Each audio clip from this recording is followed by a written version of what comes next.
Hi, I'm Shane from Artificial Futures, and today I'm coming at you with a quick bit of advice that you really keep close to your heart if you care at all about ethical and secure design of technology.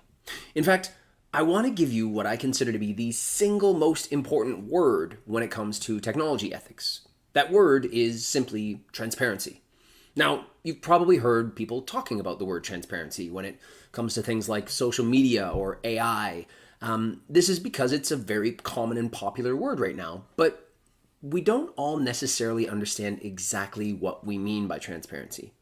So I want to give you a really simple set of 4 questions that you should be asking whenever you encounter a new piece of technology that you've never used before.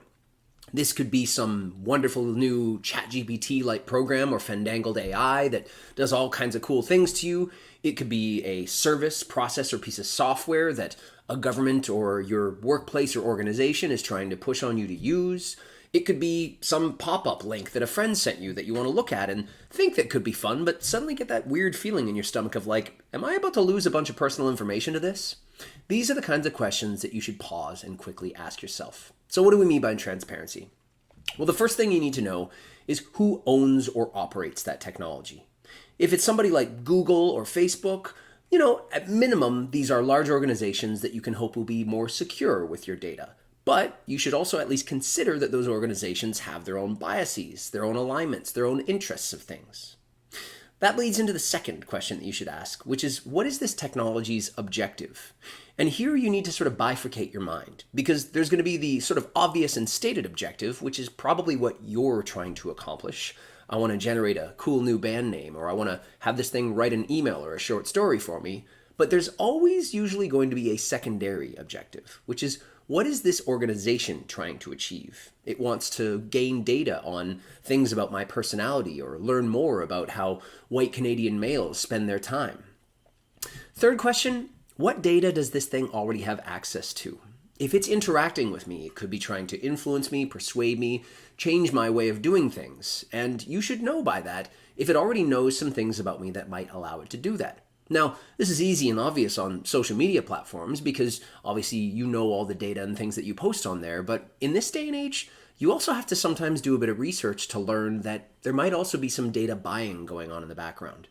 Scary thing that I found out recently was that in addition to being one of the largest producers of data, simply by people posting and linking and liking on Facebook, Facebook is also one of the largest buyers of data. So this organization known as Meta is truly a behemoth of data because they scour different parts of the internet to try to build a more accurate profile of you. And then the last question, and this is possibly the scariest but most important one, which is, what capabilities could this technology have to influence or change me? Now, if it's, just a simple piece of software that you're not too worried about and you have done your research and you know it's just a static sort of unidimensional thing, that could be fine. But if you're using modern tools, odds are there's some sort of machine learning or other form of AI baked into the background of these things that could be causing all kinds of harm to you, to the people around you, could be learning things about you that you never even thought possible, could be influencing you in ways that you thought possible. So these simple 4 questions are critical to ask yourself anytime that you encounter a new piece of technology. Who owns the thing? What are they trying to do? What kind of data does it have access to? And what sorts of capabilities does it have to change you? If you ask those, at bare minimum, you're going to start to have a lot more of an informed perspective about the things that you use before those things end up using you. Take care, everybody.